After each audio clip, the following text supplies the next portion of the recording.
Who's going to handle their business, LSU or Alabama? Who's going to the second round of division playoffs, the Saints or the Lions?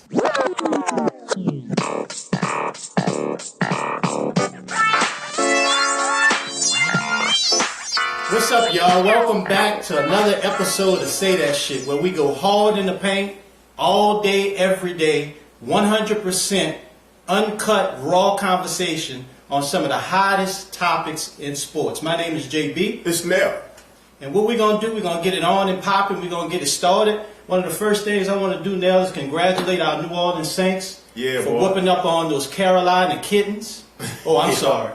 Not the Carolina Kittens, the Carolina Panthers. And I just want to tell Jeremy Shockey, Steve Smith, Cam Newton, come up in here starting shit. Go back to the drawing board. Take notes, because y'all ain't ready yet, you fucking roaches. You know what I'm saying? And another thing I want to touch on is the fact that the New Orleans Saints is now the most prolific, the 2011 New Orleans Saints has the most prolific offense in the history of the NFL. Let me say that again. One more time. The 2011 New Orleans Saints is the most prolific offense in the history of the NFL. Not the Green Bay Packers. Not the New England Patriots. Not the Detroit Lions. None of these old fake-ass offenses that think they can do what we can do. It's the New Orleans Saints. You missing somebody, homie? Who is that? You missing the greatest show on what? Turf. Well, who's that? That was the St. Louis Rams. And we no longer is wiped out. One more time, JB. We the what? Most prolific offense of all in the history of the NFL. That means we the GOAT. That's right. We the GOAT, the greatest of all time, baby, on turf. And guess what? It's going to continue this week as well. Go exactly. ahead, And one of the things that we're going to be talking about this afternoon or tonight, folks, is the fact that we're entering into the put up or shut up era of the season. You know, either go hard or go home. The NFL playoffs. That's right. And we're facing the Detroit Lions, and they coming up in here talking a whole bunch of stuff. Talking about what they gonna do, talking about playoff experience don't matter. Sue say ain't no way in the world the Saints gonna shoot their defense down. So let me ask you now, what you think are the keys to beating the Detroit Lions this week? Well, I tell you what, I mean the key is gonna be to do what we do. We are passing offense. You know, we shouldn't try to go into this game trying to play to their strengths or their weaknesses. I'm not worried about Detroit Lions at all, JB. We're playing at home. We're playing in front of the greatest fans in the NFL. We're playing in one of the loudest stadiums in the NFL. Yes, sir. And we just whooped up on these people on December 4th, 2011. Yeah, they come and get it again. And they're going to get it again. So my thing is this, the last time we played them, Sue wasn't playing, so he's going to talk a little bit. They had a couple of guys in secondary injured, but they're supposed to be back. But the bottom line is, no one in this NFL can stop us when we do what we do. When we try to play another team's game, we struggle a little bit. Exactly. They're gonna try to put pressure on Drew Brees. They're gonna try to disrupt what we do. But I tell you what, Sproles is gonna have a monster game. Colson's gonna have a monster game. And if that ain't enough, Big JG, I don't even have to call him his real name. Big JG is gonna do his thing once again because they can't stop all the weapons we got, man. So too many phones. You know, too hot to handle. What you think? Yeah, I think it's important that we get all of our weapons involved. I don't think that they have the weapons on the offensive side of the football to counteract what we do on our side of the ball. Right. The running game that we got going is phenomenal. I think we're ranked 6th in rushing in the NFL right now. Right. That's an awesome combination. And that's one of the reasons why we way up there with the yardage, because we're racking up over 2,100 yards for the season. And on rushing, over 5,000 yards with Drew Brees and passing. And that's a lethal combination, man. When you're coming up into the dome, talking about what you're going to do up against this offense, man, you got a lot to think about. You know, you got to put up a shut up. You got to put up a shut up. It's time to get it done or go home. Exactly. I know. I tell you what, man, look. Last time, let's talk a little bit about last time we played these guys. Score was 31-17. Yep. It seemed like the game, I watched the game a couple of times, it seemed like the game was a little closer than it appeared for as a scoreboard. But when I really looked at it, JB, and paid attention to it, the score was what we thought it was. We came out to a 24-7 lead on them guys at halftime. They came back in the third quarter. They scored a couple of touchdowns. They made it 21-17. Then we pulled away and went 31-17. They didn't score again. The bottom line is, man, what I think is key for this team this week is that the last 5 games, I believe, we've held teams under 20 points. That's right. Our defense, we've talked about it in previous shows, it's not the greatest, it's not the best, it's not a head-busting defense, it's not going to keep you to 3 points, but I tell you what, they're going to get some yardage. I don't like particularly using the term bend, don't break, but I tell you what, if we can keep people out of the end zone and they're kicking 3 and we scoring 7, it's going to be a long day for Detroit. Exactly, and I think what we're going to do this time is we're going to come up with more ways to get to Matthew Stafford, because I think that the last time they kind of caught us off guard with some of the formations they ran. They kind of spread us out, right, and they kind of started moving the football on us when they did that. And I think that Greg Williams has that on film, and he's watching. Hopefully he's watching.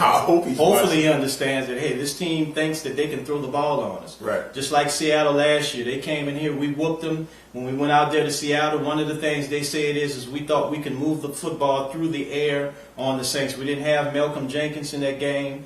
We had an old sharper back there. We know Roman Harper struggles in coverage, and they took advantage of that. But I think this time we got Caduce back there.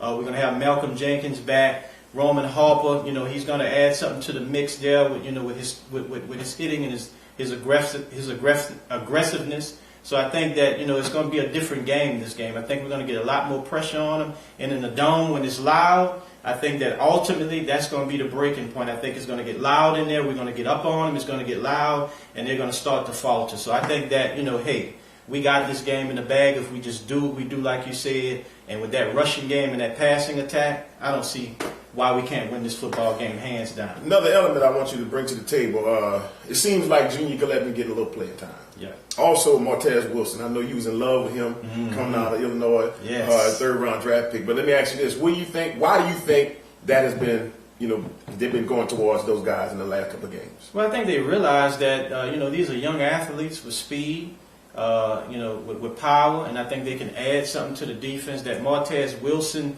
situation, he's in the last couple of games they've been putting him in here, and you can see that he's affecting the passer. Right. I mean, he had a late hit, but I love that kind of action because it sends a message. I don't think you heard anything from D'Angelo Hall's funky ass after that late hit. When you put pain on somebody, they remember.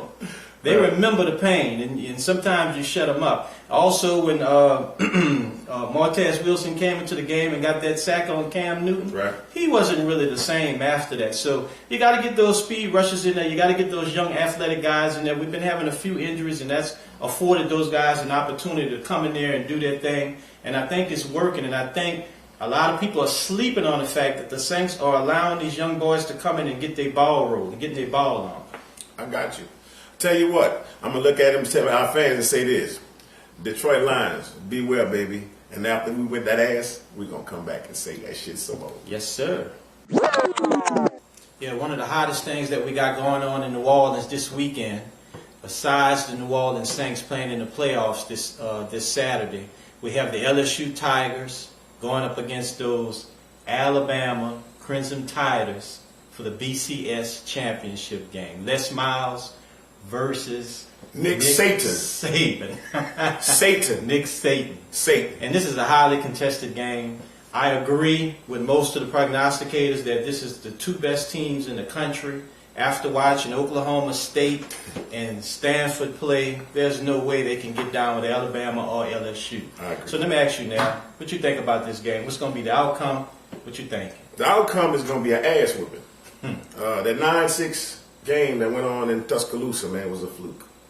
It was a fluke for a number of reasons. One, they allowed Trent Richardson to get off receiving the ball and rushing the ball. He had almost 100 yards receiving, almost 100 yards rushing. I think it was 89 and 80.